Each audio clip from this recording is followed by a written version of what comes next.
Olá, sejam todos muito bem-vindos aí ao dia 12 do Desafio da Compaixão. Lembrando a vocês por que é importante a gente olhar para o Desafio da Compaixão e desenvolver essas atividades aí que eu fui propondo ao longo de todos esses dias com vocês. Basicamente, eu venho reforçando essa ideia de que existem dois movimentos básicos em direção à vida. Um movimento pró-vida e um movimento destrutivo em relação à vida, de autodestruição. E esses comportamentos, eles podem ser observados pelos seus comportamentos, pelas suas falas, pela forma como você se posiciona diante da vida. Então, se a gente for olhar para um círculo virtuoso, a gente vai perceber que existe, a partir da coragem, da compaixão, um desenvolvimento das nossas virtudes. No entanto, quando você está numa esfera abaixo do nível da coragem, você costuma experimentar com mais regularidade raiva, ressentimento, culpa, medo, apatia, ok? Então, como que na tua fala vão se revelar, por exemplo, um comportamento autodestrutivo? Você tem geralmente dificuldades em relação aos filhos, você vai dizer, é muito difícil lidar com os meus filhos, é muito difícil lidar com os meus relacionamentos, é muito difícil eu lidar com o meu trabalho. A pessoa que ela está abaixo da linha da coragem, ela tem uma consciência muito mais voltada para esses problemas do dia a dia, para essas situações do cotidiano que ainda estão envolvidas com a história, a sua história pregressa, a sua história anterior. Pode ser traumas, pode ser situações com os pais, podem ser situações que não foram sendo resolvidas ou digeridas ao longo da vida, e então você desenvolve uma atitude, um posicionamento em que você está sempre, como eu falo, você virou um bombeiro da própria vida, então você sempre está apagando incêndios, você sempre está lidando com as situações com um nível de urgência muito grande, e as tuas ações geralmente elas trazem mais conflito do que solução. Então, às vezes, você sente que você está avançando uma casa e você volta a outra casa. Você sente que está avançando, mas você também percebe que você regride muito. Então, quando você está no movimento de autodestruição, é muito comum você, na sua fala, revelar isso. Através dessa palavra, é muito difícil. Sabe que você costuma falar que é difícil lidar com seus filhos, que é difícil lidar com seus relacionamentos, que nada dá certo para você? Então, tome cuidado, porque isso é um forte indício de que provavelmente você está desenvolvendo uma atitude aí de autodestruição.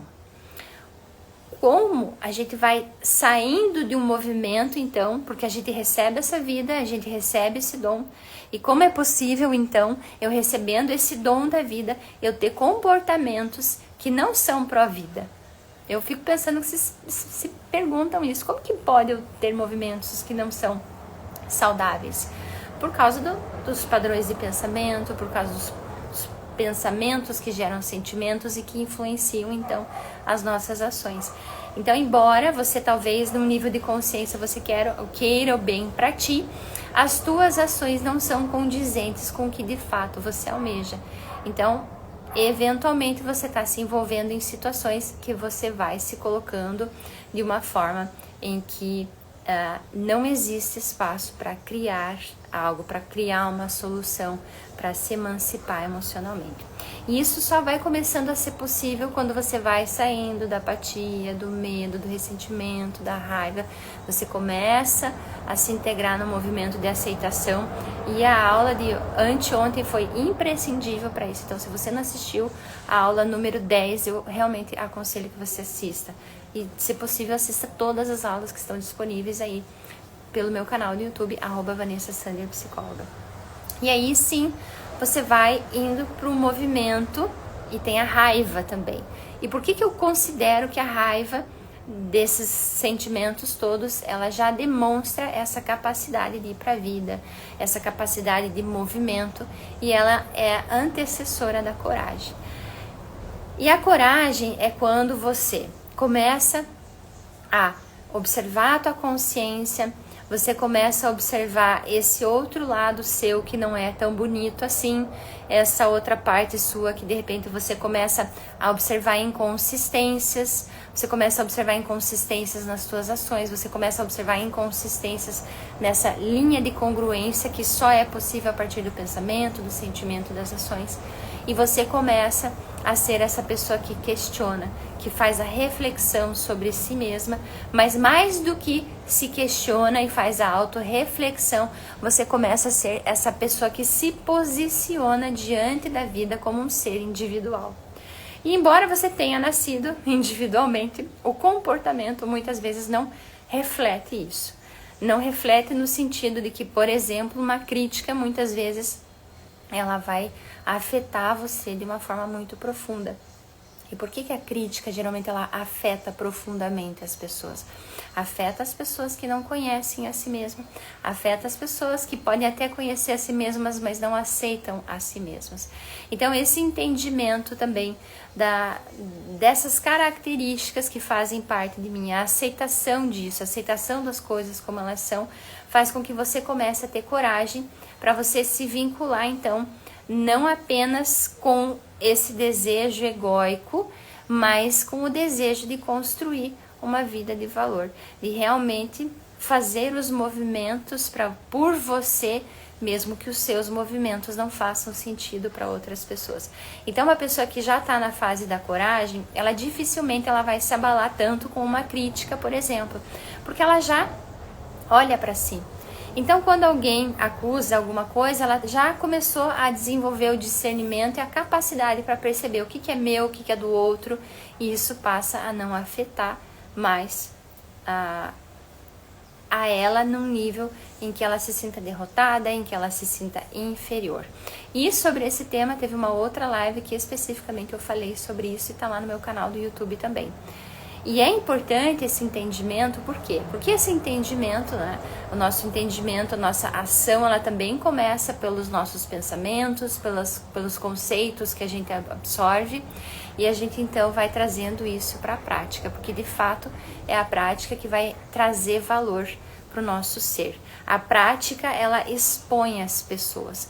A gente é visto, né? A gente é reconhecido, inclusive por nós mesmos, a partir do que a gente faz, a partir daquilo que a gente observa, que a gente faz, independente de como as pessoas percebam isso. E aí, então, você vai indo para a coragem e depois, quando você sai da coragem, você vai migrando para a compaixão. E a compaixão, né? A compaixão é esse movimento em que você se torna fluido em relação à vida. Você se sente ao mesmo tempo você, mas você se sente parte do todo. Você se sente essa pessoa que, sabe, eu sempre dou esse exemplo e ainda eu acredito que é o mais prático e lúdico, que é, você já viu quando você precisa entrar numa BR e tem um grande fluxo de caminhões e tudo mais, e você precisa entrar na BR. E geralmente o motorista de caminhão, ele vê você de longe, ele já vai para a pista da esquerda para você poder entrar.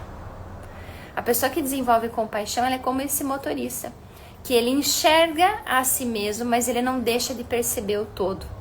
E dentro desse todo, ele faz movimentos que são movimentos assertivos, no sentido de facilitar as coisas que não vão prejudicar ele. E ele já não fica mais só preocupado, que o importante é que ele siga o caminho dele. Ele sabe que ele ir para a esquerda não vai afetar de forma alguma o que ele é, que não vai afetar de modo algum a rotina dele.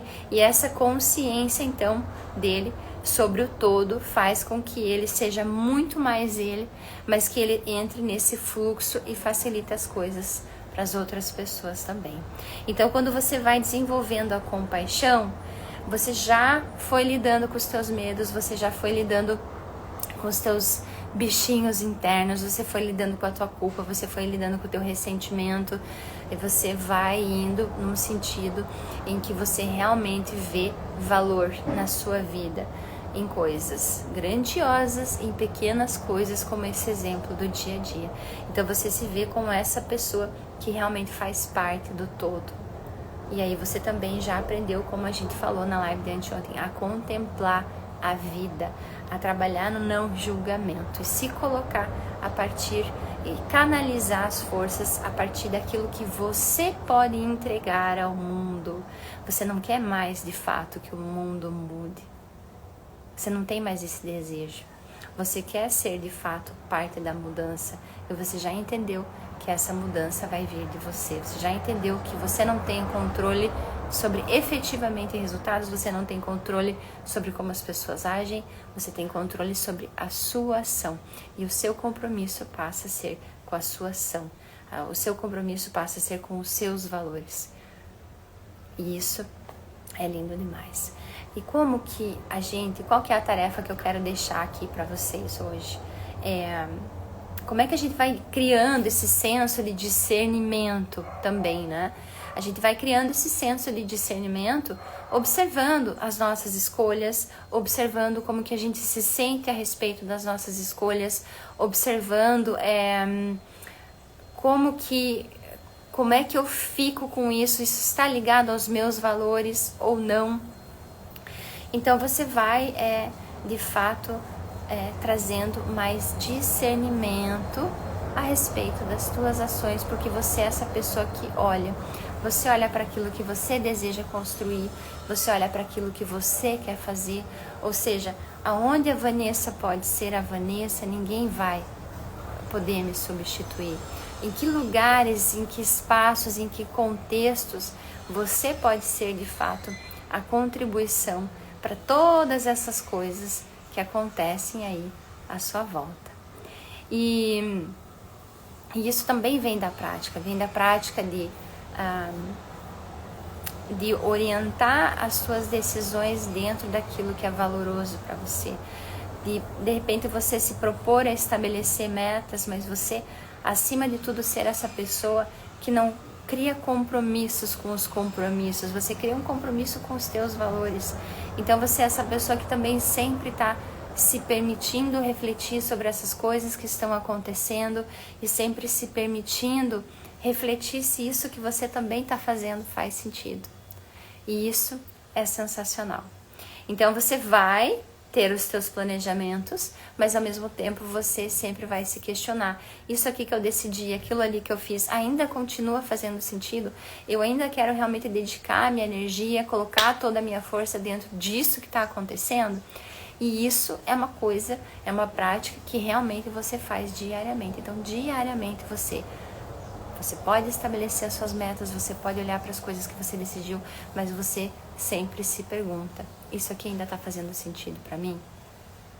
Aqui onde eu estou agora, aqui nesse trabalho, nesse lugar, eu consigo estar congruente nessa minha ação? Ou de repente eu estou trabalhando aqui, mas todos os dias eu estou sonhando em fazer outra coisa. E esse sonho, eu consigo trazer a ação para dentro desse sonho? Sempre trazendo a ação para dentro daquilo que você de fato percebe que você pode agir, ok? Então a tarefa de hoje é uma tarefa que eu costumo fazer todos os anos, já desde 2018, final de 2018 eu comecei a fazer essa tarefa. Então todos os anos eu pego a minha folha, sulfite. Essa é um exercício que foi o Warren Buffett que fez, ele que desenvolveu, que ensina, nem lembro onde que eu li isso, onde que eu aprendi isso, se foi algum curso, algum livro que eu li, mas eu levei essa tarefa a sério e eu desejo que você se leve a sério também. Se você está aqui assistindo esses exercícios e você está aqui praticando esses exercícios, se leve a sério. Independente se eu estou vendo você ou não, não faz diferença se eu estou vendo você ou não. Você precisa ter o compromisso de ser essa pessoa que está observando os teus comportamentos. E dentro daquilo que eu observo de mim, não aquilo que eu desejo de mim, aquilo que eu observo de mim, eu estou sendo condizente de fato. Então você vai pegar a sua folha de sulfite e você está assistindo esse vídeo no YouTube ou de repente em algum outro canal. E depois da primeira parte eu vou pedir para você pausar, para você finalizar ele com calma. Mas agora você vai colocar 21 coisas que você quer realizar nos próximos meses. E essas coisas, elas envolvem o teu campo espiritual, o teu campo mental, os teus relacionamentos, envolve, que mais? Envolve filhos, envolve teu desenvolvimento profissional. Então você vai pensar dentro desse circuito no qual você opera, quais são as 21 coisas que você gostaria de realizar ao longo desses próximos meses, daqui a alguns meses que você gostaria de realizar. Então você vai escrevendo ali a lista, as 21 coisas, vai escrevendo uma por uma, e dentro dessas 21 metas, você vai reservar um espaço aí para que pelo menos 5 delas sejam metas ousadas, né? Por exemplo,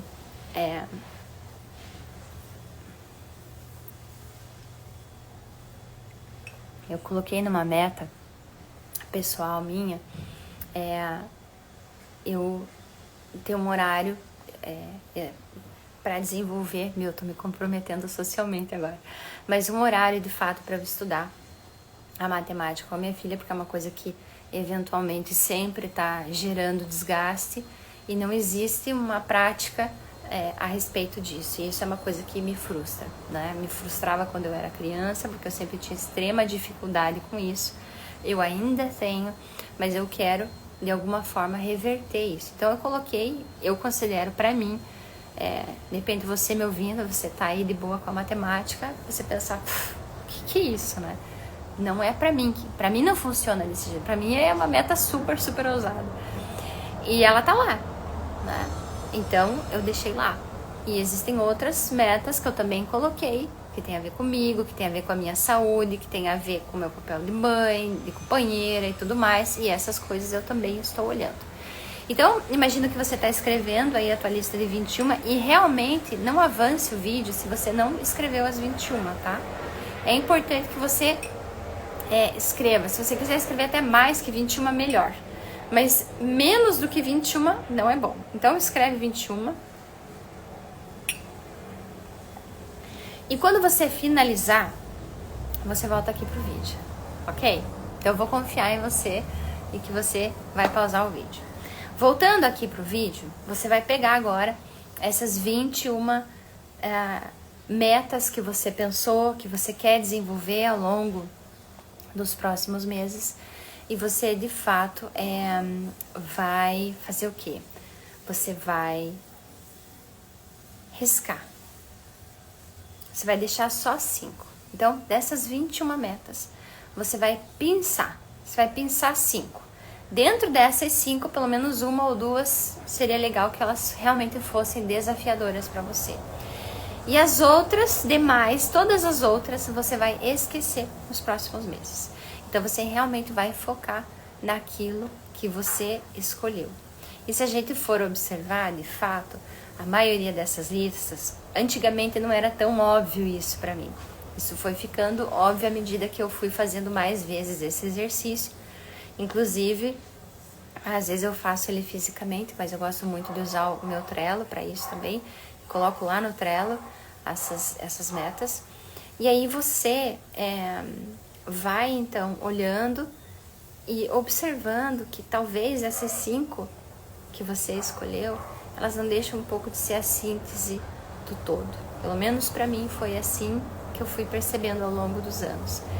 E essa síntese daquilo que realmente é importante para ti, aquilo que você não ficaria legal de ficar sem. E esses exercícios, eles são interessantes por quê? Porque você deixa de lado um pouco a consciência. Então, quando você teve que escrever aqui, a mão cansou, aí você pensou e você foi se desgastando, ok. Mas quando você para e olha para essa lista agora que sobraram só 5, abrir mão também não é uma tarefa fácil. Então, quando eu escolhi essas 5 aqui, eu também abri mão de coisas que são caras para mim, ok? E você vai deixá-las lá e você vai esquecer elas por um bom tempo, porque você vai se focar, então, nesses próximos meses, nessas 5 que você escolheu. E realmente, quando você faz também esse exercício de consciência, você vai observando o que de fato, onde que de fato reside onde que os teus olhos brilham, aquilo que você quer fazer. Porque quando você é obrigado a abrir mão de alguma coisa e você selecionar, às vezes eu faço isso com a minha filha, né? Ela fala assim, mãe, eu queria os dois. Eu falo, escolhe um. Aí ela, não, mas eu queria levar os dois. Eu falei, então você não vai levar nenhum. Aí rapidamente ela já escolhe um. E esse um geralmente é aquele que realmente mais gostou, que se conectou, que viu que fazia sentido. Então às vezes a gente quer fazer milhões de coisas e tá envolvido com tantas coisas. Mas de fato, será que a gente precisa de tanta coisa assim? E é por isso que esse exercício tão singelo, tão simples do Warren Buffett traz tanta consciência sobre o que de fato você quer, sobre o que de fato você quer executar na tua vida, o que você quer fazer e a vida que você quer criar. Bom, eu hoje não vai ter espaço aqui para perguntas para vocês, porque eu deixei essa aula gravada com muito amor e carinho para todos vocês. E eu espero de coração que vocês, nessa altura do campeonato aí que a gente já tá há 12 dias juntos, e independente de eu estar ao vivo aí com vocês se comprometam a fazer essa tarefa, se comprometam com o desenvolvimento da consciência de vocês, com o desenvolvimento das habilidades, né, o aflorescer. A gente recebe de fato esse corpo aqui com essa mente, com esse intelecto, com essas capacidades que dizem respeito ao nosso corpo. E por mais que a gente possa gostar do nosso corpo, não é meio que mérito nosso que a gente recebeu. O mérito ele vem quando a gente lapida, quando a gente vai desenvolvendo os dons a partir daquilo que a gente recebeu. E eu acredito que se você está assistindo essa live aqui, você não está disposto a perder o teu tempo, você não quer perder o teu tempo, você realmente quer olhar para você e você crescer. Então não desconsidere essas tarefas aqui, a maioria delas eventualmente a gente pratica dentro do processo terapêutico, dentro das mentorias, para gerar consciência, mas para gerar ação também. A congruência ela vem, lembra, desse movimento dos nossos pensamentos, dos nossos sentimentos e vem para a ação. A ação é necessária. E aqui você está ouvindo essa aula, você está absorvendo as informações e quando for a hora de praticar, pratique. Quando for a hora de fazer, execute. E às vezes você pode achar que não faz sentido para você no momento, mas dá um tempo para você, dá um tempo para o teu ego ir sendo trabalhado, dá tempo para a tua consciência vir, fica observando as coisas, exercita a tua autorreflexão, dá um tempo para você digerindo as coisas e criando aí uma realidade diferente para você, no teu dia a dia. Eu espero que você tenha gostado dessa aula e amanhã eu estarei ao vivo aqui com vocês para a aula número 13, que é Avaliando Prioridades. E eu vou amar ouvir de vocês as coisas que vocês descobriram sobre a lista que vocês criaram hoje. Amanhã a live volta ao normal, ela volta pro TikTok, volta pro Instagram e aqui pelo YouTube também, tá bom? Beijo e até amanhã.